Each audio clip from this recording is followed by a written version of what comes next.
Mon nom est Dash Mercé. Et avant de vous raconter ce qui s'est passé dans cette salle d'audience, j'ai juste besoin de savoir que vous êtes là avec moi.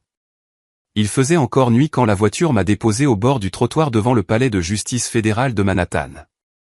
Le genre de matin d'hiver où le ciel ressemble à du béton humide et où le vent trouve chaque faille dans votre manteau. Au moment où mes chaussures ont touché le trottoir, les flashs ont frappé aussi, trop fort, des éclats blancs comme si quelqu'un tirait avec un appareil photo au lieu d'une arme à feu.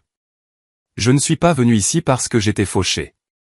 Je suis venu ici parce que ma famille voulait que toute la ville croie que je l'étais. Je suis venu ici parce qu'ils ont décidé que le moyen le plus propre de m'enterrer n'était pas le silence ou la distance, mais la paperasse et les gros titres. Dash Mercé, a crié un journaliste, le micro déjà à quelques centimètres de ma bouche. Est-il vrai que vous avez dilapidé 2,4 millions de dollars de l'argent de votre frère? Une autre voix a coupé la première. Votre entreprise est-elle une société écran? Avez-vous trompé les investisseurs? Les questions ne sonnaient pas comme de la curiosité. Elles sonnaient comme des légendes, comme si l'histoire avait été écrite avant même que je ne sorte de la voiture, et qu'il n'avait besoin que de mon visage pour la terminer. J'ai gardé les yeux droits devant. J'ai gardé la bouche fermée. Je n'ai pas tressailli, pas fusillé du regard, pas donné le clip qu'il chassait, le jeune PDG en colère, le fils instable, le gars qui ne supporte pas la pression. Dans ce pays, au moment où vous paraissez émotif, les gens arrêtent d'écouter vos faits et commencent à narrer votre chute. Elena Marquet était déjà là, un demi-pas devant moi, se déplaçant comme si chaque centimètre carré de marbre que nous foulions lui appartenait. Elle n'a pas non plus regardé les caméras. Elle portait juste 3 lourdes boîtes d'archives comme si elle ne pesait rien, les bords en carton mordant ses bras. C'était un petit détail, mais il m'a stabilisé. Ma famille a apporté le théâtre. Elena a apporté les preuves. À l'intérieur, le hall du palais de justice aurait dû paraître stérile, détecteur de métaux, pas étouffé, des gens essayant de ne pas croiser les regards. Au lieu de cela, on se serait cru à un cocktail transplanté sur une propriété fédérale. Les murs de marbre résonnaient de rires doux et de salutations polies, du genre que l'on entend lors de collectes de fonds à Westchester, où tout le monde prétend ne pas tenir les comptes. Et là, comme s'il posait pour un portrait à l'huile, mon père se tenait près du point de contrôle de sécurité, serrant la main d'un homme que j'ai reconnu des pages économiques. Riddleston. Posture parfaite, sourire parfait, nœud de cravate parfait. Il ne lisait pas de mémoire juridique. Il n'était pas anxieux que son fils soit traîné devant les tribunaux.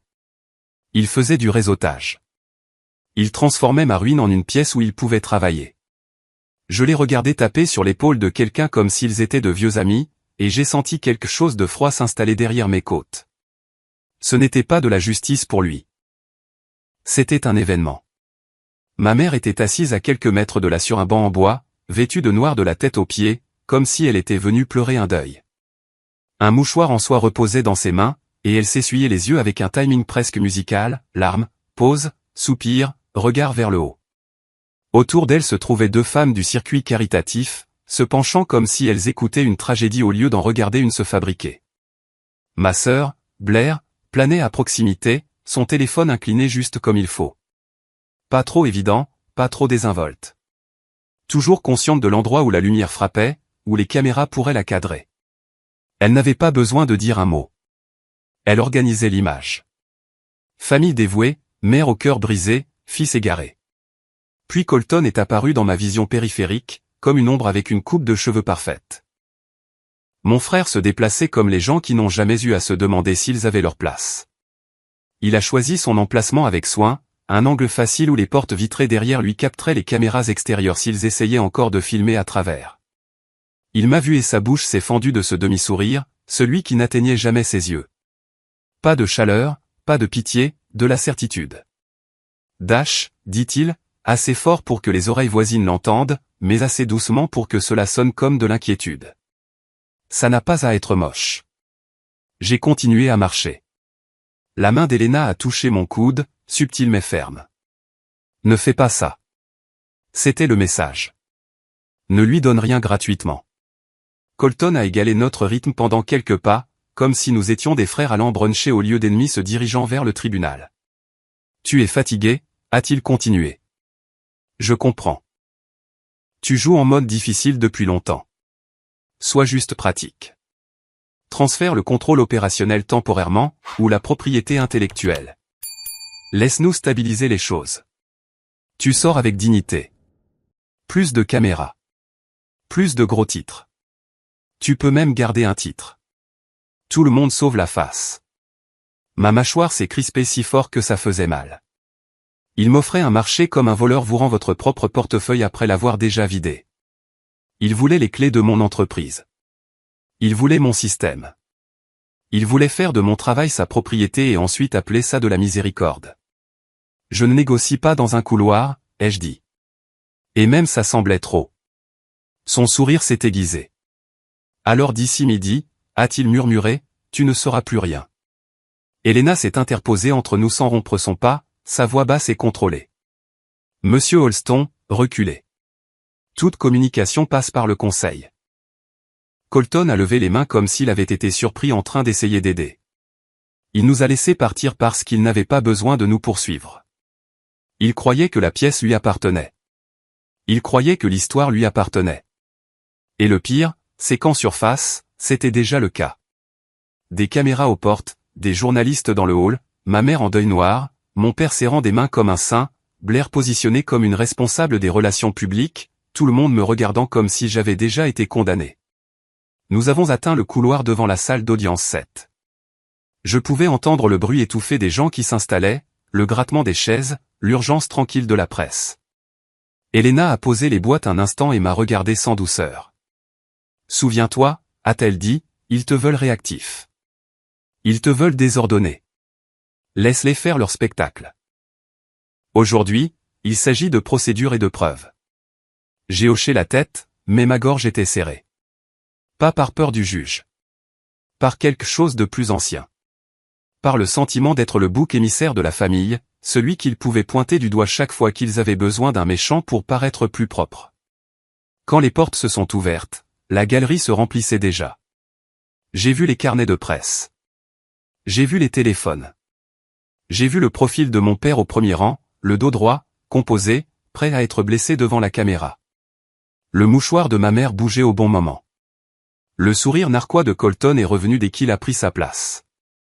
Blair s'est à nouveau positionné, s'assurant d'être visible pour quiconque ferait plus tard une capture d'écran de la salle et appellerait ça des nouvelles. Je me suis assis à la table des accusés et j'ai posé mes mains sur le bois lisse. Le bruit du papier froissé semblait plus fort qu'il ne le devrait. Les pointes de stylo grattaient les bloc-notes comme des insectes. Elena a fait glisser une boîte plus près, puis une autre, calme comme un chirurgien. J'ai regardé de l'autre côté de l'allée mon frère et j'ai compris avec une clarté maladive. Ils n'essayaient pas seulement de m'embarrasser. Ils essayaient de m'effacer de ma propre industrie. La faillite n'était pas le but final. C'était l'arme. S'ils pouvaient me déclarer insolvable dans une salle d'audience fédérale, les contrats gèleraient, les clients paniqueraient, et le monde que j'avais construit s'effondrerait sous une étiquette qu'ils avaient fabriquée. J'ai gardé le visage impassible, mais mon esprit a fait un bond en arrière de 8 ans, comme une porte s'ouvrant sur une pièce que je n'avais pas visitée depuis longtemps. Parce que cela n'a pas commencé avec une pétition. Cela a commencé avec un verdict rendu bien avant qu'un juge ne connaisse mon nom. Cela a commencé dans la bibliothèque de mon père à Scarsdale, un après-midi où je leur ai montré la chose en laquelle je croyais et où ils m'ont condamné pour cela, à la maison. Il y a 8 ans, la maison de Scarsdale sentait le bois poli et la cire de citron, le genre de parfum qui s'accroche à l'argent qui est resté trop longtemps dans une même famille. C'était la fin de l'automne, une lumière grise filtrant à travers de hautes fenêtres. Et je me tenais dans la bibliothèque avec une présentation que j'avais répétée jusqu'à ce que ma gorge soit à vif. Je n'étais pas naïf à leur sujet. Je savais que ma famille ne faisait pas dans la passion. Ils faisaient dans l'apparence. Ils faisaient dans la sécurité. Ils faisaient dans l'héritage. Mais je croyais, stupidement, sincèrement, que si je parlais leur langue, si je venais avec des chiffres, des projections et une structure claire, ils m'entendraient comme plus que l'original. J'ai posé mon ordinateur portable sur le lourd bureau et j'ai disposé des diapositives imprimées sur la table basse, comme des preuves dans une affaire. Technologie opérationnelle, sécurité des systèmes de contrôle industriel, sous-stations, traitement de l'eau, systèmes hospitaliers. Je leur ai expliqué la réalité, les anciens protocoles industriels qui faisaient encore tourner la moitié du pays, rafistolés à l'Internet moderne, vulnérables d'une manière que la plupart des gens n'imaginent jamais, jusqu'à ce que les lumières s'éteignent. Je leur ai montré des rapports de menaces, des prévisions de marché, des études de cas. J'ai parlé de rançongiciels et d'attaques commanditées par des États, de la façon dont la ligne entre le cyber et le physique s'était déjà estompée, et de la façon dont la prochaine crise ne serait pas le vol de cartes de crédit, mais de l'eau empoisonnée ou un générateur d'hôpital en panne. J'ai parlé pendant 20 minutes d'affilée, le cœur battant, les mains stables parce que je les avais entraînés à l'être. Quand j'ai eu fini, il y a eu un silence si épais qu'il semblait que la pièce avait absorbé tous les sons. Mon père n'a pas regardé mes graphiques. Il m'a regardé. Reed Alston s'est penché en arrière dans son fauteuil, les doigts joints, l'expression lisse et clinique. Ça, a-t-il dit, c'est un passe-temps. Le mot a frappé comme une gifle. Ce n'est pas un passe-temps, ai-je dit, essayant de garder ma voix égale. C'est critique, la demande. Il a levé une main, balayant ma phrase en plein vol. Nous gérons du capital, a-t-il dit. Nous ne rampons pas dans des salles de serveurs. Colton a ri depuis le canapé, pas fort, juste assez pour signaler son allégeance. Il a ramassé une de mes pages imprimées, a jeté un coup d'œil au titre et l'a reposé. Donc, en gros, tu es un mécanicien, a-t-il dit en souriant, avec un clavier. Les yeux de ma mère se sont adoucis de cette manière particulière dont les gens riches adoucissent leurs yeux lorsqu'ils décident de vous plaindre au lieu de vous respecter. Blair n'a pas parlé. Elle n'en avait pas besoin. Elle était assise là comme si elle regardait quelque chose de malheureux arriver à quelqu'un d'autre, calculant déjà comment l'expliquer plus tard si quelqu'un le demandait. J'ai essayé une dernière fois. Je demande un capital d'amorçage, ai-je dit. Pas un cadeau, un investissement. Je le rembourserai avec intérêt. Traitez-le comme une transaction. Mon père a soupiré, le long soupir d'un homme accablé par un enfant qui refuse d'être commode. Dash, a-t-il dit, tu es intelligent, mais tu n'es pas fait pour ça. Tu t'attaches, tu obsèdes, tu vas brûler de l'argent en essayant de sauver le monde, et puis tu reviendras ici fauché. Il s'est levé, s'est dirigé vers la fenêtre et a regardé la pelouse parfaitement tondue comme si c'était la preuve qu'il avait raison. Je ne financerai pas ton échec, a-t-il dit sans se retourner. Quand tu seras prêt à être sérieux, Colton pourra te trouver une place. Conformité, opération, quelque chose d'approprié. C'était le procès. Pas de cris, pas de porte qui claque, juste une sentence prononcée comme une loi. Tu n'as pas ta place. Coupable de vouloir quelque chose qu'il ne comprenait pas. Je n'ai pas discuté. Je n'ai pas supplié. J'ai rassemblé mes papiers, les ai glissés dans mon dossier et je suis sorti de cette bibliothèque les mains stables et la poitrine vide. Je n'ai pas quitté ma famille dans une scène dramatique. Je suis simplement sorti de leur orbite et j'ai commencé à bouger comme un homme qui n'avait aucune intention de revenir en rampant. Brooklyn était l'opposé de Scarsdale à tous égards importants. Mon premier appartement était petit, bruyant et honnête, des murs fins, des radiateurs qui tremblaient, des sirènes au loin. J'ai pris un travail d'analyste parce que les factures ne se soucient pas de la fierté. La nuit, j'apprenais les protocoles de technologie opérationnelle jusqu'à ce que mes yeux me brûlent. J'ai passé des heures dans des centres de données glaciales où personne ne demandait qui était mon père. La première fois que j'ai reçu un appel à 3 heures du matin parce qu'un système était en panne et qu'un client perdait de l'argent à la minute, j'ai senti la vérité s'installer dans mon corps, dans le monde réel, votre nom de famille n'est pas une qualification. La compétence l'est. J'ai appris à rester calme quand tout était bruyant. J'ai appris à suivre la procédure quand la panique voulait prendre le volant. J'ai appris qu'on peut être épuisé et toujours être précis. Cette discipline est devenue l'épine dorsale de tout ce que j'ai construit plus tard, même quand ma famille a essayé de me faire passer pour un gamin imprudent qui jouait à l'homme d'affaires. Et puis est venu Evan Pike. Evan n'était pas le genre de personne de ma famille. Il n'avait pas de pédigré ni de raffinement. Il avait un talent brut et du charme, du genre qui vous fait croire qu'il est de votre côté parce qu'il parle votre langue. Nous nous sommes rencontrés lors d'une réunion sur la sécurité, avons commencé à travailler ensemble sur un prototype et, pour la première fois depuis longtemps, je me suis permis de penser que le partenariat pourrait être sûr. Je lui ai montré du code. Je lui ai montré des contacts. Je lui ai montré la forme de la chose que je construisais dans ma tête. Un matin, je me suis connecté à notre serveur partagé et je l'ai trouvé vide. Pas déplacé, pas réorganisé, disparu. Evan a disparu aussi. Pas de SMS, pas d'appel, juste un silence qui m'a tout dit. Des semaines plus tard, j'ai entendu dire par oui-dire qu'il avait vendu une version de notre prototype à un concurrent pour un gain rapide et avait appelé ça des affaires. Je me suis assis sur le sol de mon appartement, fixant mon ordinateur portable, ressentant le genre de trahison qui vous glace le sang. Je n'avais pas d'argent pour engager des avocats. Je n'avais pas de filet de sécurité familiale que j'étais prêt à toucher. Alors, j'ai fait la seule chose que je pouvais faire. J'ai reconstruit, ligne par ligne, à partir de zéro. Et pendant que je reconstruisais, j'ai écrit de nouvelles règles dans ma propre tête. Personne n'a l'image complète. Personne n'a les clés du cœur. Pas parce que je suis paranoïaque. Parce que j'ai appris à la dure que le monde ne vous protège pas. Vous vous protégez vous-même. C'est ainsi qu'a commencé Black Arbor Grid Shield. Pas dans un bureau brillant, mais dans un entrepôt froid à Red Hook, où le vent sentait le sel et le diesel, et où le sol semblait toujours humide. Ma première équipe était petite et étrange, de la meilleure façon, des gens qui ne rentraient pas dans les cases des entreprises, mais qui pouvaient surpasser n'importe qui. Nous avons construit Phantom Wire, un système de surveillance d'intrusion conçu pour rester silencieux à l'intérieur des réseaux industriels, observant, apprenant, détectant les anomalies sans rien ralentir. En technologie opérationnelle, les millisecondes comptent. Un hoquet peut signifier qu'une vanne tombe en panne, qu'un disjoncteur se déclenche, qu'un bras de machine bégaie. Notre logiciel devait être à la fois invisible et impitoyable. Notre premier vrai contrat est venu d'une compagnie d'électricité qui venait d'être touchée par un rançongiciel. Ils étaient désespérés. Les grandes entreprises leur ont donné des délais qui sonnaient comme des funérailles. Nous avons promis la vitesse et nous l'avons livrée. Lorsque ce premier chèque a été encaissé, je n'ai pas célébré. J'ai regardé le solde assez longtemps pour sentir mon cœur s'installer dans un nouveau rythme.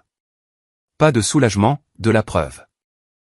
La preuve que je pouvais construire quelque chose de réel sans la permission de personne. Alors que nous nous développions et que nous déplacions nos opérations vers Long Island City, j'ai pris une décision qui a façonné les 8 années suivantes, je me suis caché. Pas du monde, mais de ma famille. J'ai gardé mon nom légal pour ce qu'il était. Mais dans les panels de l'industrie, les interviews, les communiqués de presse, j'ai utilisé une identité professionnelle, un tampon entre mon travail et l'écosystème Alstom. Je ne l'ai pas fait pour le drame. Je l'ai fait parce que je les connaissais. S'ils sentaient le succès, ils ne me féliciteraient pas. Ils interviendraient. Ils attacheraient des ficelles. Ils transformeraient mon entreprise en une extension de leur image ou de leur bilan. Je ne voulais pas de leurs mains près de la chose que j'avais construite avec du sang et des nuits blanches. Pendant un certain temps, cela a fonctionné. J'ai construit tranquillement. J'ai vécu modestement. J'ai tout réinvesti. J'ai gardé mon cercle restreint et mon noyau encore plus serré. Puis nous avons remporté le genre de contrat qui cesse d'être une nouvelle de start-up et commence à être une autre catégorie d'attention. Infrastructure critique, surveillance réelle, enjeux réels. Je n'ai pas fait sauter le champagne. Je n'ai pas posté à ce sujet. Je me suis assis seul dans mon bureau et j'ai senti une seule pensée percer l'adrénaline. Plus cela devient grand, plus les yeux regarderont. Et si ma famille le découvre un jour, ils n'auront pas besoin de mon adresse. Ils suivront simplement l'argent. Je pensais avoir construit une forteresse. Je n'avais pas réalisé que j'avais construit un phare. La nuit où c'est arrivé, j'étais à mon bureau en train d'examiner les délais de déploiement lorsque mon téléphone a vibré avec une notification bancaire. Puis une autre. Puis un email d'un huissier de justice. L'air dans mon bureau est devenu rare. J'ai ouvert la pièce jointe et j'ai vu le sceau du tribunal des faillites des États-Unis, noir et officiel sur papier blanc. Requête en faillite involontaire. Mon nom, mon entreprise, est là, comme un coup de feu sous forme numérique, 2,4 millions de dollars. Un nombre choisi pour faire halter les gens, choisi pour me faire paraître imprudent, choisi pour paraître crédible aux étrangers et dévastateur pour les clients. Je l'ai regardé jusqu'à ce que mes yeux me brûlent. Et à ce moment-là, j'ai compris exactement ce que mon père m'avait appris dans cette bibliothèque sans s'en rendre compte. Dans la famille Alstom, la vérité n'a jamais été le but. Le contrôle l'a été. Et maintenant, il venait chercher le mien. La requête a frappé mon téléphone comme un coup de poing à la gorge. Ce n'était pas une rumeur, pas une menace, pas un email méchant transmis par un compte de potin de l'industrie. C'était officiel, estampillé, formaté de cette manière fédérale froide qui fait monter votre pouls avant même que votre cerveau ne rattrape le coup, in Redachel Mercé, INRE Black Arbor Grid Shield. Une demande de mise en faillite forcée initiée par mon propre frère. Je l'ai lu une fois, debout dans mon bureau, puis une deuxième fois, assis, parce que mes genoux ont décidé qu'ils ne voulaient plus me porter. L'histoire à l'intérieur était presque élégante dans sa cruauté.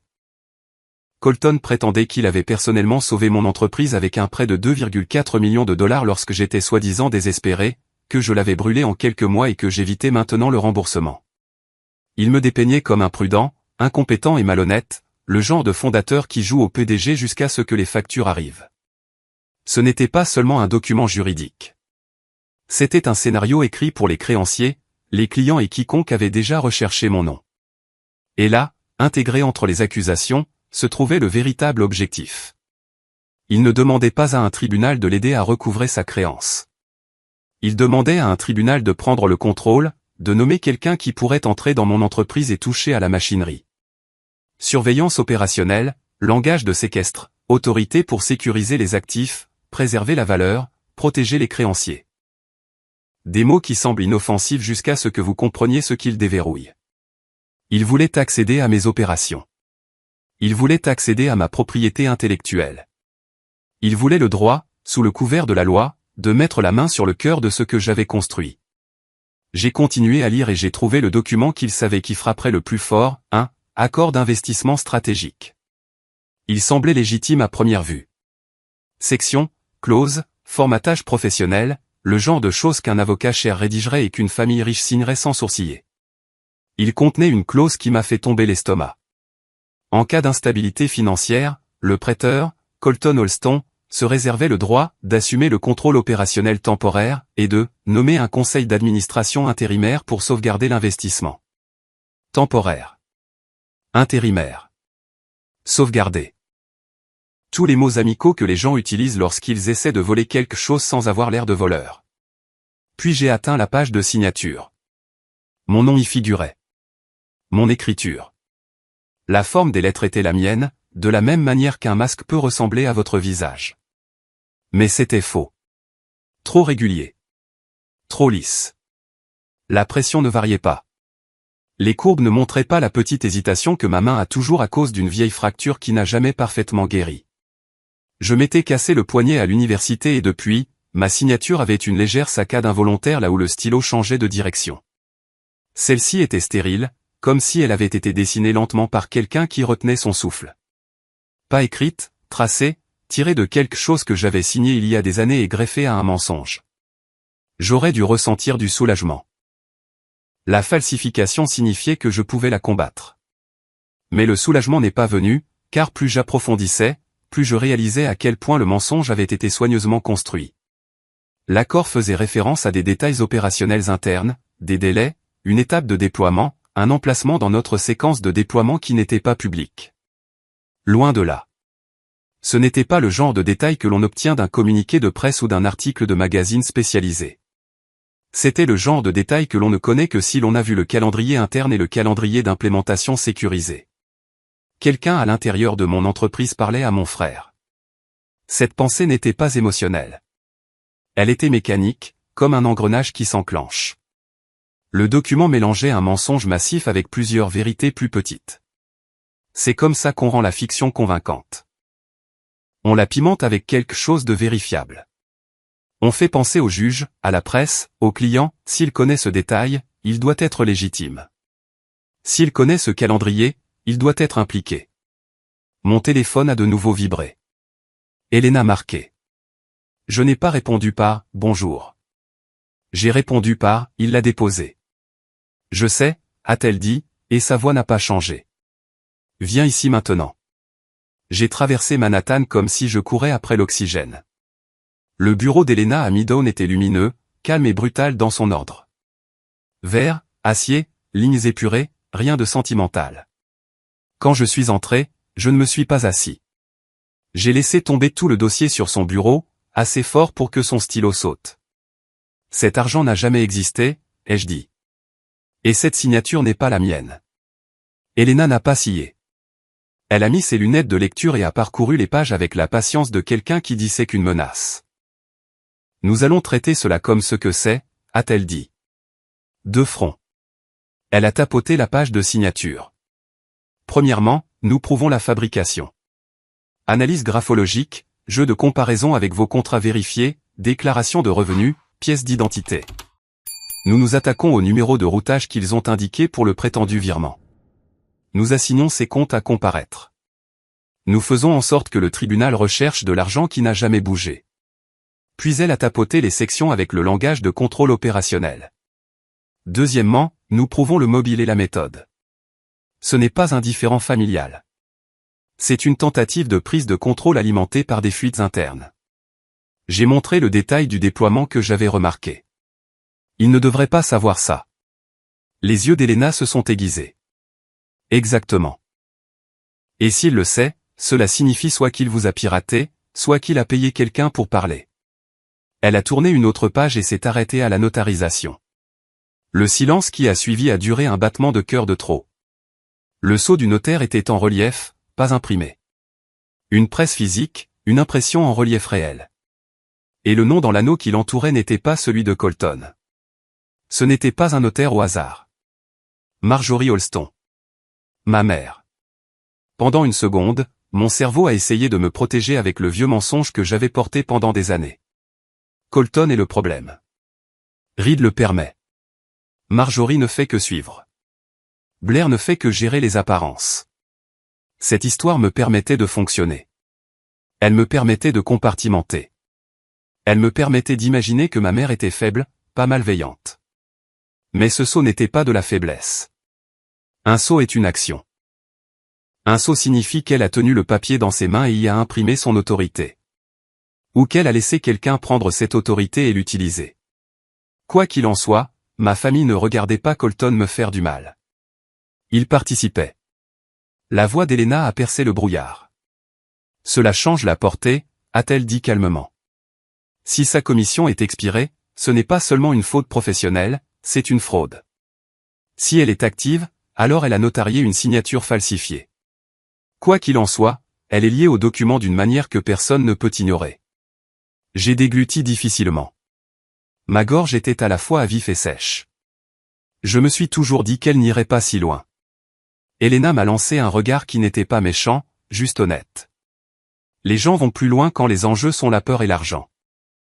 Elle a fait glisser la requête vers moi et a montré une section qui n'était pas surlignée, pas dramatique, mais mortelle.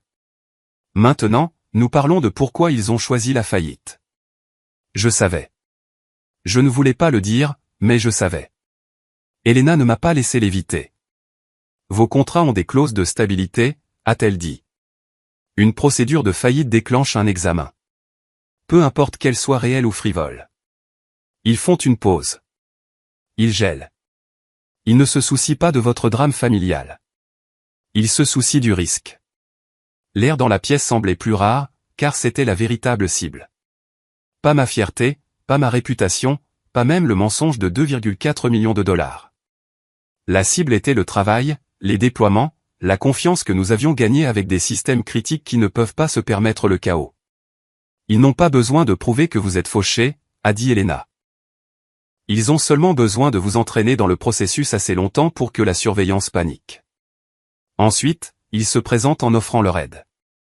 Ils positionneront Colton comme l'alternative stable qui peut protéger l'actif. J'ai regardé les papiers et j'ai senti quelque chose de plus aigu que la peur prendre le dessus. De la colère, oui, mais pas du genre bruyant. Du genre concentré. Le genre qui vous fait arrêter de penser à ce que vous voulez crier et commencer à penser à ce que vous devez construire. Ces détails internes, ai-je dit doucement, c'est le point faible. C'est le point d'entrée, a corrigé Elena. Et c'est aussi notre levier. S'ils ont quelqu'un à l'intérieur, nous pouvons faire en sorte que cette fuite travaille pour nous. J'ai baissé les yeux sur l'accord à nouveau. Le mensonge n'était pas seulement que l'argent avait bougé. Le mensonge était qu'il avait le droit de mettre les pieds dans mon entreprise. Si je pouvais prouver qu'il se nourrissait d'informations volées, toute sa posture de créancier inquiet s'effondrerait. Et s'il agissait sur un faux détail interne, nous pourrions le prendre dans un faux pas juridique qu'il ne pourrait pas expliquer. Elena s'est penchée en avant. Voici comment nous allons faire. Bouclier et épée. Elle l'a énuméré comme une liste de contrôle, parce que c'est ainsi qu'elle se battait. Bouclier, analyse graphologique. Validation du numéro de routage. Assignation des relevés bancaires. Audit des livres de votre entreprise. Montrer la solvabilité. Montrer l'absence de tout virement de 2,4 millions de dollars. Détruire la prémisse. Puis elle a fait une pause et a laissé la deuxième partie atterrir. Épée, des informations contrôlées. Nous plantons un détail si spécifique qu'il ne peut provenir que de votre cercle restreint. Une fausse relocalisation d'actifs. Une fausse destination. Si le camp de Colton y fait référence dans une motion, un affidavit, un dépôt d'urgence, nous prouvons qu'il a un accès non autorisé aux communications internes. Ce n'est pas un drame familial. C'est de l'espionnage. J'ai imaginé mon bureau, mon équipe. Des gens que j'avais promus, en qui j'avais confiance, que je payais bien, que je défendais. Des gens qui connaissaient les rythmes nocturnes de nos calendriers de déploiement et le langage privé que nous utilisions lorsque nous étions sous pression. Mon estomac s'est noué. Donc, je dois y retourner et faire semblant d'être acculé. Oui, a dit Elena. Tu ne peux pas exploser. Tu ne peux pas purger. Tu ne peux pas effrayer la fuite. Tu agis stressé. Tu agis vulnérable. Et tu donnes une note de service à un petit groupe. Ensuite, nous attendons et nous regardons de quel côté l'eau coule. J'ai regagné Long Island City avec la requête sur mon siège passager, comme si elle était radioactive. Quand je suis entré dans le bureau, les lumières étaient vives, le bourdonnement des serveurs réguliers, le rythme habituel des gens qui travaillaient avec un but. En surface, rien n'avait changé. Mais j'ai senti le changement. Chaque rire dans le couloir, chaque regard, chaque téléphone levé trop rapidement. Mon esprit l'a marqué d'un point d'interrogation. J'ai dépassé des bureaux et j'ai forcé mon visage à rester calme. J'ai hoché la tête à des gens familiers et j'ai eu l'impression de marcher dans ma propre maison après avoir découvert que quelqu'un avait copié les clés. Dans mon bureau, j'ai fermé la porte et j'ai fixé le mur pendant un long moment. Puis j'ai ouvert un document vierge. J'allais écrire une note de service. Elle serait estampillée « confidentielle ». Elle inclurait une destination qui n'existait pas pour nous. Elle se lirait comme un PDG désespéré essayant de sauver son entreprise d'un gel judiciaire. Et puis j'allais attendre que mon frère fasse un geste qu'il ne pourrait absolument pas justifier. Au début de la semaine précédant l'audience, la rumeur s'était déjà métastasée. Dans cette industrie, les gens n'attendent pas les faits. Ils attendent les signaux. Une requête en faillite est un signal. Même si c'est un mensonge, cela fait quand même trembler les cages. Les fournisseurs commencent à appeler. Les prospects font une pause. Les concurrents commencent à rôder. Et à l'intérieur de Black Arbor Grid Shield, la tension flottait dans l'air comme de l'électricité statique. Notre bureau à Long Island City était généralement bruyant, de la meilleure façon, des tableaux blancs remplis de notes de déploiement, des ingénieurs se disputant sur des cas limites, le cliquetis silencieux des claviers construisant quelque chose qui comptait. Cette semaine-là, c'était différent. Les conversations s'arrêtaient quand je passais. Les gens vérifiaient leur téléphone trop souvent. L'anxiété se propageait dans les locaux comme une vibration. J'avais envie de frapper du poing sur une table et d'exiger des réponses. J'avais envie de consulter les journaux de sécurité et d'interroger tout le monde. Mais ce n'était pas de la stratégie. C'était de l'émotion. Et l'émotion était exactement ce que Colton attendait de moi. Il voulait que j'implose. Il voulait que je transforme ma propre entreprise en une scène de crime pour pouvoir pointer du doigt et dire, vous voyez, il ne peut pas gérer ça. Alors, j'ai fait le contraire. Je suis devenu la version de moi-même qui effraie les gens comme Colton le calme.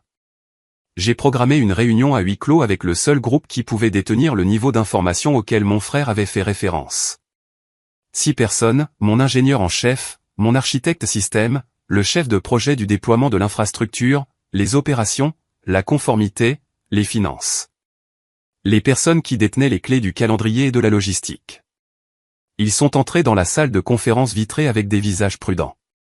Je n'ai pas offert de réconfort. Je n'ai pas offert de panique. J'ai offert une direction. Nous sommes attaqués, ai-je dit, légalement et sur le plan de la réputation. Et nous allons gérer cela par la procédure. J'ai établi la règle avant de poser l'appât. Pas de Slack, pas de mail, pas de SMS. Instruction verbale uniquement. Si quelqu'un prend des notes, les notes me reviennent à la fin de cette réunion. Si quelqu'un demande de la documentation, vous le renvoyez au conseil. Si quelqu'un en dehors de cette salle demande ce que nous faisons, la réponse est les affaires comme d'habitude. J'ai observé leur réaction comme on observe une table de poker. Pas parce que j'aimais ça, mais parce que je devais le faire. Qui a immédiatement cherché une échappatoire? Qui a semblé soulagé par la structure? Qui a semblé trop intéressé? Puis j'ai fait glisser la note de service sur la table. Papier uniquement, tampon interne, en tête d'urgence. Je n'ai pas dit la destination au début. Je les ai laissés lire. La note expliquait dans un langage d'entreprise concis qu'en raison de la procédure de faillite en cours, il y avait un risque qu'un syndic désigné par le tribunal tente de geler les actifs physiques et numériques à New York. Elle présentait l'étape suivante comme une mesure de protection temporaire pour préserver la continuité des opérations, pas une dissimulation. Elle nommait des catégories spécifiques, disques de sauvegarde, racks de serveurs liés au projet d'infrastructure actuel, et des copies hors ligne de la propriété intellectuelle critique. Puis elle énonçait l'action, relocalisation dans un coffre-fort sécurisé. Charleston, Caroline du Sud. Une date, une fenêtre horaire, un point de rassemblement. Des codes de conteneurs, des listes d'inventaire. Un itinéraire qui semblait plausible. C'était écrit avec assez de grain et de spécificité pour paraître réel, parce que les mensonges ne fonctionnent que s'ils ont le goût de la vérité. Charleston n'était pas dans notre système. Nous n'avions aucune installation là-bas. Nous n'avions aucun fournisseur là-bas. Nous n'avions aucune raison de toucher à la Caroline du Sud. C'était le but. J'ai observé leurs yeux pendant qu'ils lisaient. L'ingénieur en chef a froncé les sourcils, agacé par le travail supplémentaire. Les épaules de l'architecte se sont crispées, inquiet, mais concentré. La conformité a cligné des yeux lentement, calculant le risque. Les finances ont parcouru la liste d'inventaire comme s'ils voyaient déjà des dépassements de coûts. Et puis Tran Caldwell, notre chef de projet, a posé exactement la question que j'avais besoin qu'il pose. Est-ce que c'est légal, a-t-il dit, la voix contrôlée. Si nous sommes déjà en procédure. J'ai répondu comme un PDG acculé répondrait, pas comme la vérité le ferait. C'est une mesure de préservation, ai-je dit. Nous ne cachons rien. Nous assurons la continuité. Je prends la responsabilité. Je n'ai pas surexpliqué. Surexpliquer est un indice. J'ai laissé le poids peser et j'ai regardé ce qu'ils en faisaient. Le regard de Tran est revenu à la page. Il n'a rien écrit, mais il a fixé l'adresse de Charleston un battement de trop, comme s'il la photographiait avec ses yeux. Sa respiration a changé, subtilement, mais elle a changé. Le genre de changement que l'on ne remarque que si l'on y prête attention. J'ai rapidement mis fin à la réunion. Cela quitte le bâtiment ce soir, ai-je dit. Et cela reste dans cette salle. Ils sont sortis avec la vitesse prudente de personnes portant un secret qu'elles ne voulaient pas laisser tomber. Je suis resté derrière, debout dans l'ombre du mur de verre pour pouvoir voir le couloir sans être vu. Tran a dépassé son bureau, dépassé la salle de pause, s'est dirigé directement vers les ascenseurs, se déplaçant rapidement, mais essayant d'avoir l'air normal. Il a atteint le hall et a continué à travers le verre. Je l'ai regardé traverser le parking. Il a sorti son téléphone avant d'atteindre sa voiture. Pas pour envoyer un SMS, pour appeler. Il a fait les 100 pas, la tête baissée, la main serrée autour de l'appareil, le corps incliné, comme s'il savait qu'il était observé, même s'il ne me voyait pas. Mon estomac ne s'est pas retourné. Il s'est calmé. Un calme terrible. J'ai quitté le bureau et je me suis rendu directement à la salle de crise d'Elena à Midtown. Sa table de conférence était déjà ensevelie sous des classeurs et des rapports d'expertise. Le bouclier se mettait en place exactement comme elle l'avait promis. Analyse graphologique avec des superpositions sur des échantillons vérifiés, une vérification du numéro de routage qui a échoué à la validation, et des assignations à comparaître passant par des canaux qui ne se soucient pas des noms de famille. Elena a exposé la situation avec une précision clinique. S'il prétend avoir viré de l'argent, nous le forçons à montrer le virement. S'il ne peut pas, toute sa requête ressemble à de la mauvaise foi. Si nous prouvons votre solvabilité, nous sapons le fondement. Et si Charleston apparaît de son côté, n'importe où motion, affidavit, dépôt d'urgence, nous prouvons qu'il a accès à des informations internes par des moyens inappropriés. J'ai hoché la tête, puis j'ai fait la chose que je ne m'attendais pas à faire au milieu d'une guerre juridique. J'ai passé un appel téléphonique pour protéger le travail. Martha a répondu à la deuxième sonnerie, la personne chargée de la surveillance des contrats, celle dont le travail était d'éloigner les risques des systèmes critiques. C'est Dachel Mercé, ai-je dit, en gardant mon ton stable. Je vous informe qu'une action en justice malveillante a été intentée contre mon entreprise. Nous la contestons. Nous restons pleinement opérationnels. Je voulais que vous l'entendiez directement de moi, et je veux que toute correspondance prétendant à une tutelle ou à une saisie d'actifs soit vérifiée par mon conseil avant que toute action ne soit prise. Il y a eu une pause, du genre qui vous dit que quelqu'un vous jauge. Merci, a-t-elle dit. Nous le signalerons. Gardez votre maison en ordre. Je le ferai, ai-je dit, et je le pensais.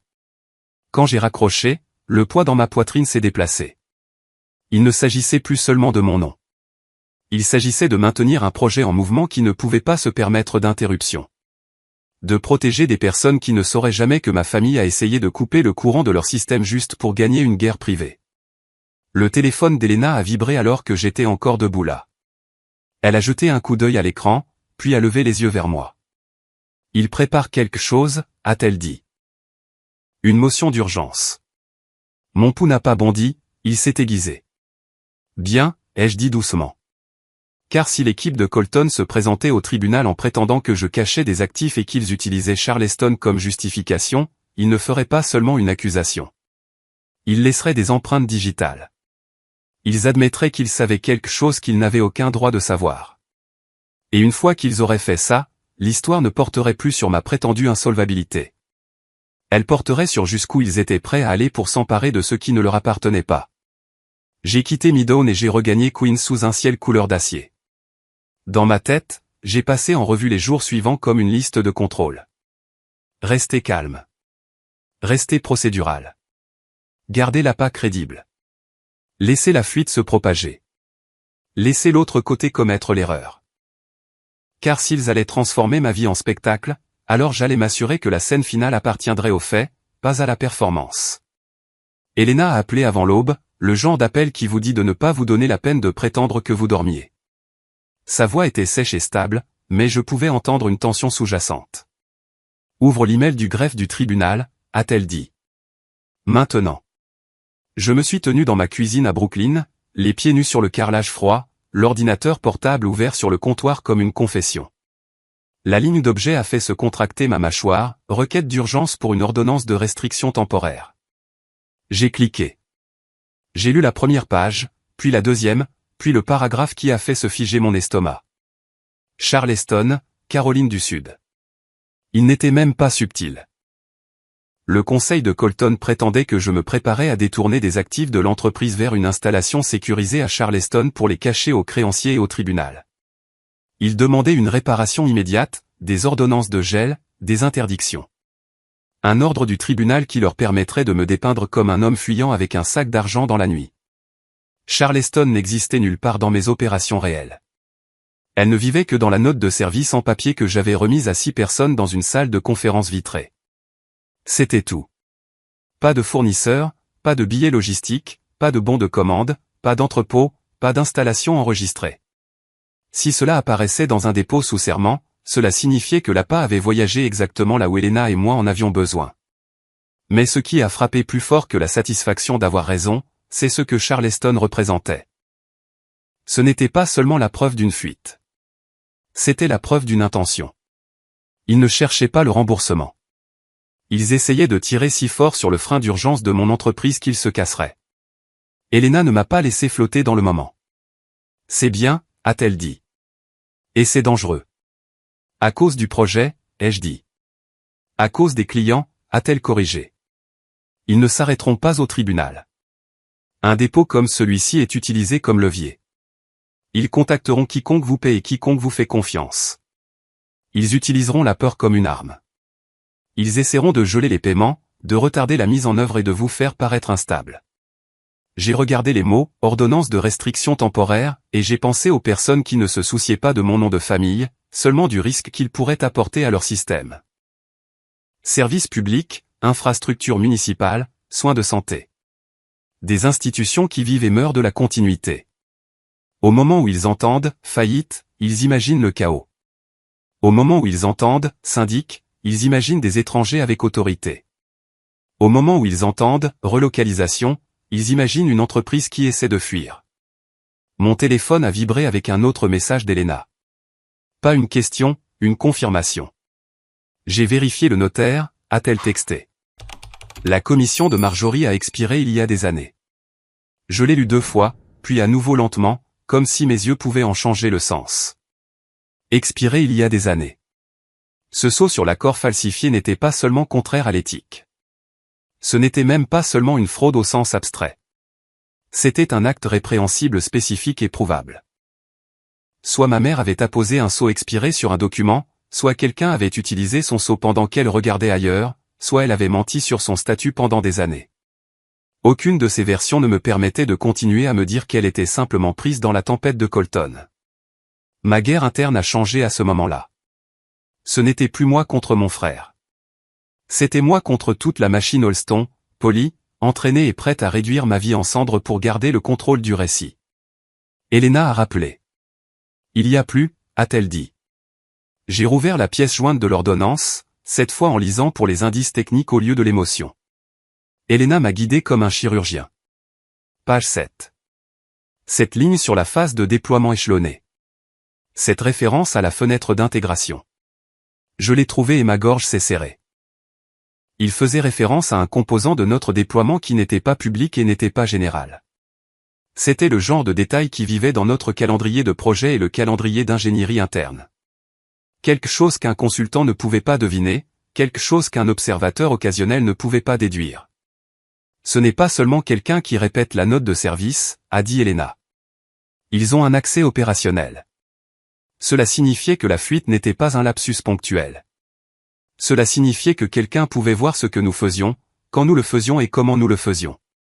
Quelqu'un d'assez proche pour causer des dommages sans jamais mettre les pieds dans une salle de serveur. Je voulais réagir, verrouiller les comptes, retirer les badges, licencier des gens en masse et gérer les retombées plus tard. Mais Elena m'avait déjà prévenu de ce que cela ferait. Si je faisais des mouvements brusques, la fuite disparaîtrait dans un nouveau canal, un téléphone prépayé, une réunion au café, l'avocat d'un cousin, quelque chose que je ne pourrais pas tracer. Alors, je n'ai rien fait de bruyant. J'ai fait des choses silencieuses. Cet après-midi-là, je me suis assis avec notre responsable informatique interne et j'ai donné des instructions comme si je commandais une rénovation, pas une opération de contre-espionnage. Nous avons resserré les autorisations par couche, sans claquer de porte, juste en rétrécissant les couloirs. Nous avons créé des filigranes individualisées pour les documents sensibles afin que la vue de chaque personne porte un identifiant subtil. Rien d'évident, rien qui criait « piège », juste assez pour que si le contenu bougeait, nous sachions de quelle version il provenait. Nous avons activé une journalisation plus approfondie sur le serveur du projet, qui a ouvert quoi, depuis quel appareil, depuis quel réseau, à quelle heure, combien de temps il est resté ouvert. Nous avons ajouté des alertes pour les téléchargements de documents de calendrier et de résumés d'architecture qui n'avaient aucune raison légitime d'être consultés à minuit. Le soir, le premier rapport est tombé dans ma boîte de réception. Il était sec. Il était technique. C'était le genre de choses que l'on peut fixer longtemps sans respirer parce que cela ne ressemble pas à de la trahison jusqu'à ce que l'on comprenne ce que cela signifie. Un compte de gestion de projet a accédé au calendrier de déploiement à une heure qui ne correspondait à aucun travail programmé. Ce n'était pas une urgence de fin de soirée. Ce n'était pas une panne. C'était le mauvais type d'accès. Silencieux, délibéré et étrangement chronométré. J'ai croisé les horaires. L'activité du compte correspondait au domaine de contrôle de Tran. Cela ne prouvait pas que Tran l'avait fait, mais cela prouvait que l'information se déplaçait dans son voisinage. Je ne l'ai pas confronté. Je n'ai pas changé son accès. Je n'ai même pas laissé mon expression changer quand je l'ai croisé dans le couloir le lendemain matin. S'il était le conduit, il devait se sentir assez en sécurité pour continuer à parler. Pendant ce temps, Elena se préparait pour l'audience comme si c'était à la fois un événement juridique et un événement médiatique. Parce qu'à Manhattan, ces deux choses partagent le même oxygène. Nous avons prédit des caméras. Nous avons prédit des citations plantées. Nous avons prédit une angoisse organisée. Votre travail, m'a-t-elle dit, est d'être un mur. Pas de réaction. Pas de dispute dans le couloir. Pas de phrase choc. Vous ne gagnez pas cela dans le hall. Vous le gagnez dans la transcription, car la transcription est la seule chose qu'ils ne peuvent pas modifier. Cette nuit-là, alors que je pensais enfin avoir quelques heures de silence, mon téléphone s'est allumé avec un numéro inconnu. Un DSI d'hôpital de Tri-State Metro Care. Je l'avais rencontré 2 fois, les 2 fois dans des salles où tout sentait le désinfectant et l'urgence. Dash, a-t-il dit, la voix tendue. Nous avons reçu un email concernant un syndic et un processus de vérification des actifs. Il mentionne Charleston. Il fait référence à votre entreprise et prétend à une ordonnance du tribunal. Mon estomac s'est de nouveau glacé, mais cette fois ce n'était pas par choc. C'était par reconnaissance. Elena l'avait prédit. Ils allaient au-delà des dépôts judiciaires. Ils essayaient de toucher les clients. Ne faites rien, ai-je dit. Transférez-le-moi. Incluez les en-têtes complets. Nous n'avons pas répondu, a-t-il dit. Mais ça a l'air officiel. Le conseil d'administration pose déjà des questions. Je m'en occupe, ai-je dit, et les mots semblaient plus lourds que n'importe quel vœu que j'ai jamais fait. Vous avez bien fait d'appeler. Quand j'ai raccroché, je suis resté dans mon appartement, les lumières éteintes, regardant Brooklyn comme si la ville pouvait offrir une réponse. Je ne savais pas jusqu'où ils iraient, mais je connaissais la direction. Ils ne visaient plus à m'embarrasser. Ils visaient à créer une crise si bruyante que tout le monde les accepterait comme la solution. Je n'ai pas dormi. J'ai regardé l'horloge. J'ai écouté la ville. J'ai attendu la prochaine sale étape, car je la sentais venir avec la certitude de la météo. Le matin de l'audience, Manhattan avait l'air comme d'habitude quand il essaie de faire semblant que l'hiver n'a pas d'importance. Ciel gris, vent vif, des gens qui se déplacent vite comme si la vitesse pouvait changer la température. Devant le palais de justice fédérale, des caméras étaient déjà regroupées sur les marches, les objectifs pointés comme des armes, des journalistes répétant les mêmes questions avec la même cadence. Je suis sorti de la voiture et les flashs m'ont frappé comme un mur de lumière.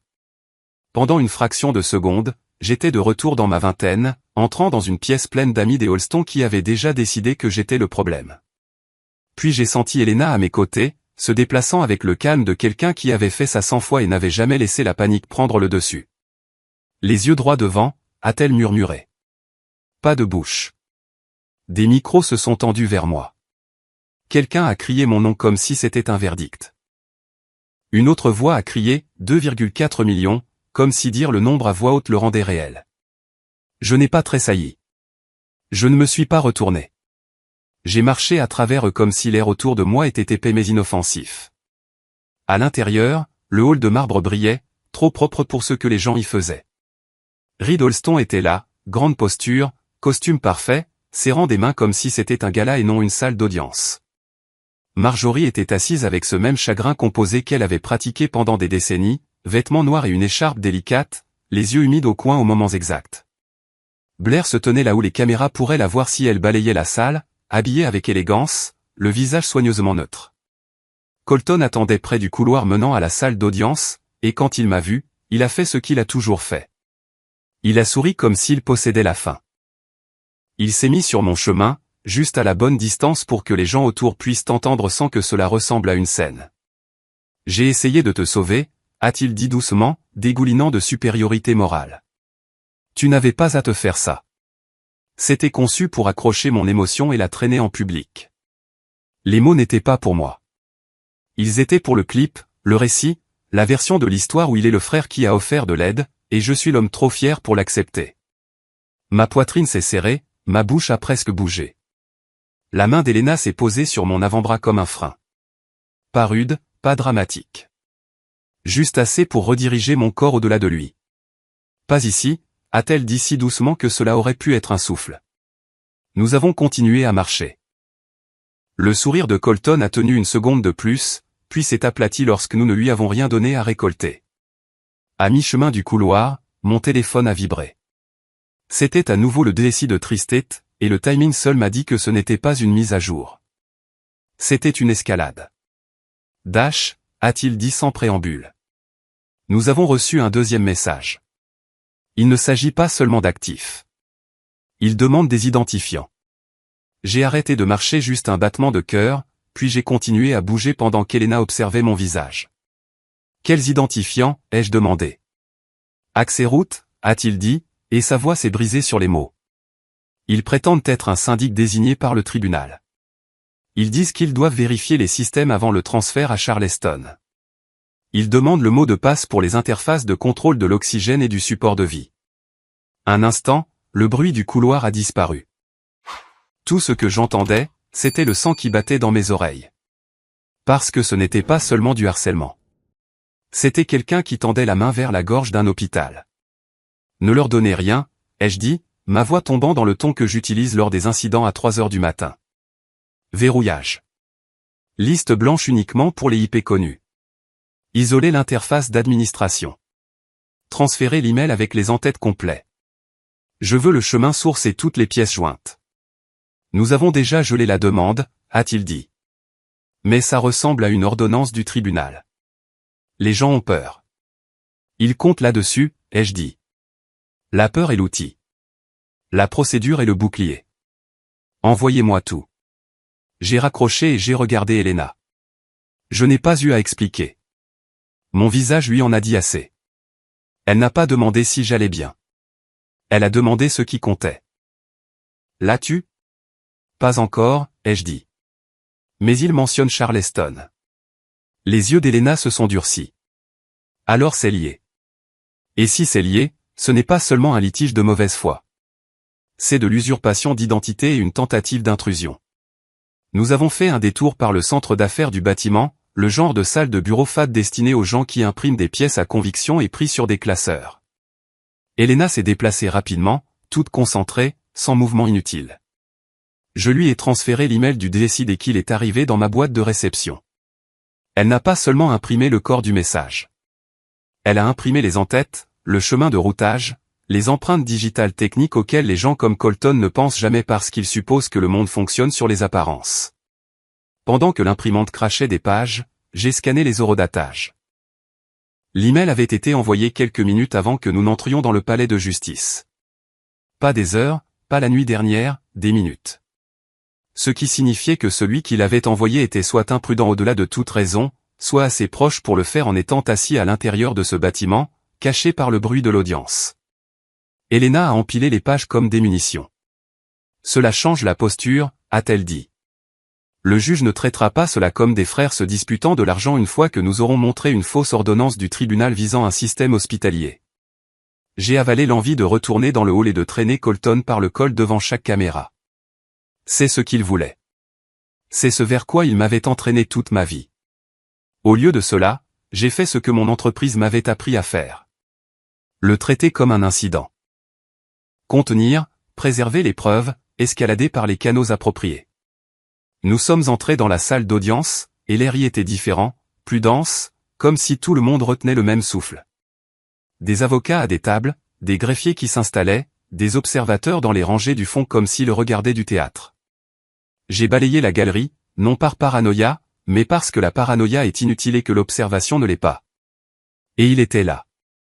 Frank Caldwell, assis près de l'arrière, casquette basse, veste de l'entreprise zippée, positionné près de l'allée comme un homme qui s'attendait à partir rapidement. Il ne me regardait pas comme un employé inquiet pour son PDG. Il me regardait comme quelqu'un qui regarde un flux en direct, attendant de faire son rapport. Ma main s'est crispée sur le bord de la table alors qu'Elena se glissait à sa place à côté de moi. De l'autre côté de l'allée, Gideon Price, l'avocat de Colton, arrangeait ses documents avec une précision suffisante. Colton était assis derrière lui, la posture détendue, les yeux baissés vers son téléphone sous la table comme une habitude qu'il ne pouvait pas rompre. Reed et Marjorie portaient leur masque public. La mâchoire de Reed crispée de déception vertueuse. Les doigts de Marjorie enroulés autour de son mouchoir comme un accessoire qu'elle avait répété. Blair se tenait immobile, soigneusement prête pour la caméra même si aucune caméra n'était autorisée à l'intérieur, car elle comprenait quelque chose que la plupart des gens ne comprennent pas, les salles d'audience ont leur propre public. Elena a placé l'email imprimé en haut de notre pile, là où elle pourrait l'atteindre d'un seul mouvement. Je pouvais sentir mon cœur battre, mais il ne me contrôlait pas. J'étais au-delà de l'embarras maintenant, au-delà de la douleur familiale, au-delà du vieux désir d'être compris. S'ils étaient prêts à se faire passer pour un syndic pour fouiller dans les systèmes de survie, alors ils n'essayaient pas seulement de ruiner ma carrière. Ils mettaient en danger des personnes qui n'avaient rien à voir avec les Holston, rien à voir avec mon nom de famille, rien à voir avec mon enfance. Le greffier a appelé la salle à l'ordre. Les chaises ont bougé, les papiers ont chuchoté. Le juge est entré et la température a semblé baisser d'1 degré de plus. J'ai regardé droit devant moi, les mains immobiles, le visage illisible, car c'était le seul moyen d'empêcher que cela ne devienne le cirque que ma famille avait prévu. Et alors que l'audience commençait, je savais une chose avec une clarté absolue. Il suffirait d'une seule question bien formulée sur un contrat d'infrastructure fédérale et les obligations qui y sont liées, et l'histoire qu'ils avaient construite faillite, inquiétude, indignation morale s'effondrerait sous le poids de ce qu'ils avaient réellement fait. Pas dans le hall, pas devant la caméra, dans le procès-verbal. Là où les mensonges vont pour mourir. La salle d'audience ressemblait à un décor construit pour me tuer en public. La galerie était bondée, journalistes, familles, amis, des gens qui avaient déjà décidé quel genre d'homme j'étais. J'étais assis là où ils voulaient que je sois, à la table des accusés, la colonne vertébrale droite, les paumes sur le bois froid, le visage impassible. Ils avaient besoin que je tremble. Je ne leur ai pas donné ça. Gideon Price s'est levé et a prononcé son discours d'ouverture comme un communiqué de presse avec un diplôme de droit. Il m'a qualifié d'imprudent. Il a qualifié Black Arbor Grid Shield de société écran. Il a dit que j'avais flambé 2,4 millions de dollars et que j'étais sur le point de m'enfuir à nouveau. Et il a dit, Charleston, comme si c'était une destination qu'il m'avait personnellement vu réserver. Il a demandé au tribunal de nommer immédiatement un syndic, d'intervenir, de prendre le contrôle, de protéger les créanciers. Cela semblait responsable jusqu'à ce que vous écoutiez ce que cela signifiait réellement. Le juge Liam Klein n'a pas semblé impressionné. Il a feuilleté le dossier, s'est arrêté à la description de l'entreprise et a levé les yeux au-delà de Gideon, au-delà d'Elena, directement vers moi. Sa voix n'était pas forte, mais elle avait cette précision qui fait taire une salle. Monsieur Mercer, a-t-il dit, Black Arbor Grid Shield est-il un contractant principal ou clé sur un projet fédéral de protection des infrastructures critiques? J'ai répondu de la seule manière dont un homme dit la vérité quand cela compte. Oui, votre honneur. Il ne m'a pas laissé me cacher derrière le vague. Ce travail implique-t-il une surveillance fédérale et des systèmes d'exploitation actifs pour l'électricité, l'eau ou les hôpitaux? Oui, ai-je dit à nouveau, prudent sur ma portée, clair sur ce que je pouvais confirmer. L'air a changé. Mon père, Reed Holston, est devenu immobile au premier rang, trop immobile, comme un homme qui entend le sol s'ouvrir sous lui. L'expression de Colton s'est effondrée en temps réel, sa suffisance se vidant comme si on avait tiré un bouchon. Le visage de Gideon a perdu sa couleur parce qu'il a compris ce que le juge venait de faire. Il avait déplacé cela hors du théâtre familial et dans une catégorie où les mensonges ne restent pas civils. Elena s'est levée et a demandé la permission de procéder par preuve. Pas de discours, pas de sentiments blessés, juste de la structure. Elle a d'abord établi la solvabilité. Des relevés d'audit indépendants, des réserves, aucune dette qui correspondait à la réclamation. Puis elle s'est attaquée au soi-disant prêt. Le numéro de routage était invalide. La somme de contrôle ne correspondait à aucune banque légitime. Les relevés assignés à comparaître n'ont montré aucun virement. L'accord d'investissement s'est effondré sous l'œil de la comparaison graphologique. Mes vraies signatures au fil des ans contre celles qu'ils ont déposées, trop uniformes, trop contrôlées, les marques d'hésitation révélatrices du traçage. Gideon a essayé de rediriger, mais Elena a continué de resserrer le cadre. Dépôt de mauvaise foi conçu pour déclencher un examen et un gel dans le cadre d'un contrat fédéral. Puis elle a mis le nom de ma mère au centre de la pièce sans élever la voix. Le sceau du notaire, Marjorie Holston, et la confirmation de l'État que sa commission était expirée depuis des années. Soit elle a apposé ce sceau sur un document falsifié, soit son sceau a été utilisé dans le cadre de la fraude. Le regard de deuil de ma mère s'est fissuré un instant. Mon père s'est agité comme s'il essayait de s'asseoir dans une autre peau, mais il ne le pouvait pas. Plus il essayait de garder la posture du saint, plus sa peur devenait évidente. Elena a brandi leur propre motion d'urgence et a lu le mot qui comptait, Charleston. Elle n'a pas eu à le dramatiser. Je me suis levé lorsque le juge s'est adressé à moi et je l'ai dit clairement. Charleston n'était pas réel. Nous n'avons aucune installation là-bas. J'ai créé cette destination comme une information interne contrôlée pour tester une fuite. Elle n'a été partagée qu'avec ma direction supérieure. Le regard du juge s'est aiguisé. Ce n'était plus seulement une fausse allégation. C'était la preuve qu'ils avaient reçu des données opérationnelles internes qu'ils n'avaient aucun moyen légal d'obtenir. Puis Elena a versé l'email imprimé au dossier, celui envoyé à Tri-State Metro, celui qui utilisait Charleston pour paraître crédible. L'expéditeur prétendait être un syndic désigné par le tribunal. Le message exigeait un accès route au système de survie, joignait une fausse ordonnance du tribunal et essayait de forcer un hôpital à se conformer par la peur. La salle d'audience a cessé d'être un endroit où les familles riches se disputent de l'argent. C'est devenu une salle où un juge devait considérer l'usurpation d'identité, la fraude électronique et la tentative d'ingérence dans des services essentiels. Je n'ai accusé personne avec émotion. J'ai seulement pointé du doigt lorsque le juge a posé des questions sur l'accès interne.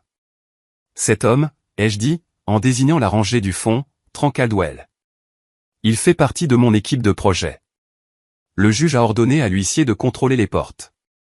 Personne n'a bougé. Pour la première fois de la matinée, ma famille avait l'air de comprendre que les rôles s'étaient inversés. Je n'étais plus jugé par leur histoire.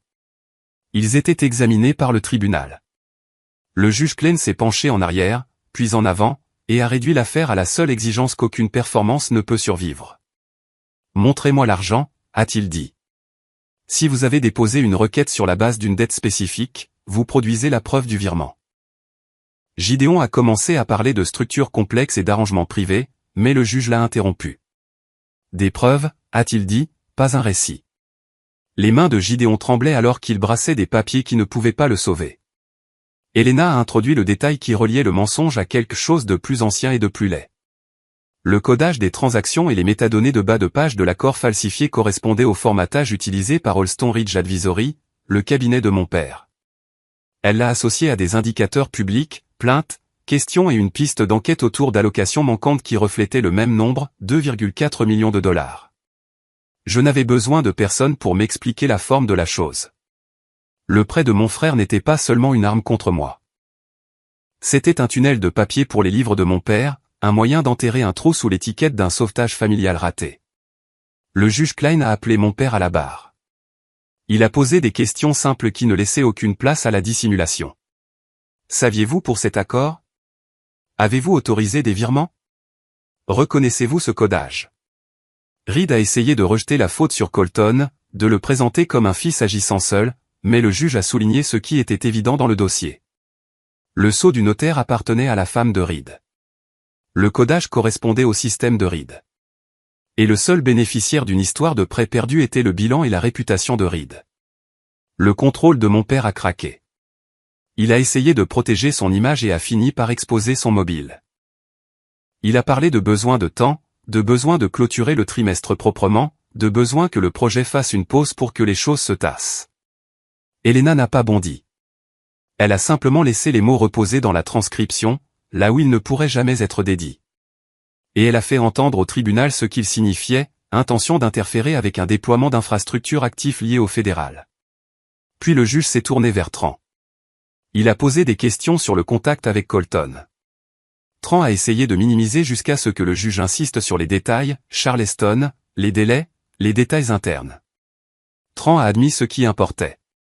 Colton lui avait offert un titre et de l'argent au cabinet familial, lui avait demandé des calendriers et des détails opérationnels, et Tran lui avait fourni ce qu'il pouvait, y compris la note sur Charleston.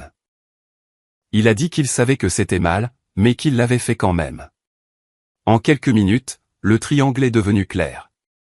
Colton a demandé, Tran a fourni, Reed en a bénéficié. Le juge Klein a statué avec une finalité qui ressemblait à de l'air revenant dans mes poumons. La requête involontaire a été rejetée immédiatement comme un dépôt de mauvaise foi fondé sur de faux documents. Colton s'est vu interdire de déposer à nouveau la même plainte. Les pièces à conviction ont été conservées et la transcription et les preuves ont été renvoyées pour enquête fédérale, falsification, fraude au tribunal, usurpation d'identité, fraude électronique, corruption, espionnage industriel et tentative d'ingérence dans des opérations critiques. Le juge a ordonné la détention de Tran pour une coordination ultérieure et a traité l'email de l'hôpital comme particulièrement grave. Colton n'a pas pu se retenir lorsqu'il a réalisé que la salle ne lui appartenait plus. Il a lâché que ce n'était jamais une question de remboursement, qu'il voulait juste me faire tomber, me remettre à la place qu'il pensait être la mienne. Le juge l'a fait inscrire au procès-verbal. Fini de prétendre que c'était de l'inquiétude.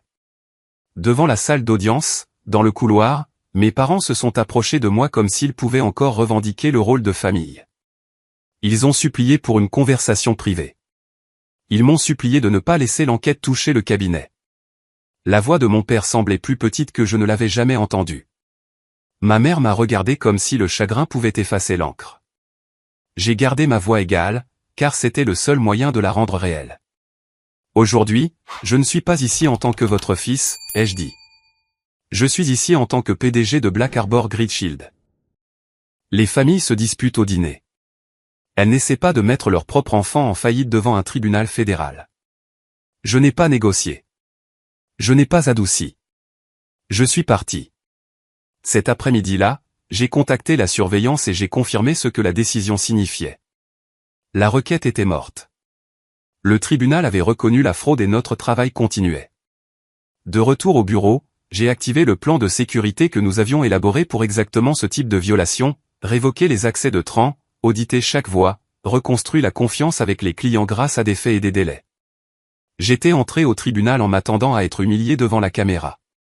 Je suis sorti avec mon entreprise intacte, le dossier propre, et la seule chose que j'avais cachée pendant 8 ans n'était plus enterrée. Pas pour impressionner qui que ce soit, mais pour protéger quelque chose que ma famille n'a jamais compris, le travail qui maintient les lumières des autres allumées. Vous savez, en sortant de ce palais de justice, je m'attendais à ce que le soulagement soit une rupture nette, un claquement, un choc d'air froid, peut-être même un goût de victoire. Mais la vérité, c'est que cela ressemblait plus au moment où une blessure profonde se referme enfin, non pas avec célébration, mais avec le calme étrange de la survie. Je me souviens du cliquetis des talons et des obturateurs de caméras résonnant derrière moi, des derniers flashs mourants contre le verre, et du monde extérieur plus lumineux que je ne m'en souvenais. Je suis resté sur les marches du palais de justice, une main agrippée à la rampe juste pour me rappeler que j'étais toujours réel, toujours là, tenant toujours le poids et la preuve que personne ne pouvait m'enlever ce que j'étais devenu. Pendant 8 ans, j'ai vécu comme une ombre dans l'histoire de ma propre famille. J'ai vu mon nom être tordu en un compte moral, mon travail effacé par les ragots et l'arrogance, mes intentions refondues par des gens qui se souciaient plus du contrôle que de la vérité. J'ai gardé la tête basse et j'ai construit quelque chose de durable parce qu'au fond de moi, je pensais que si je travaillais assez dur, si je restais silencieux, bon et utile, j'obtiendrais peut-être enfin une place à leur table.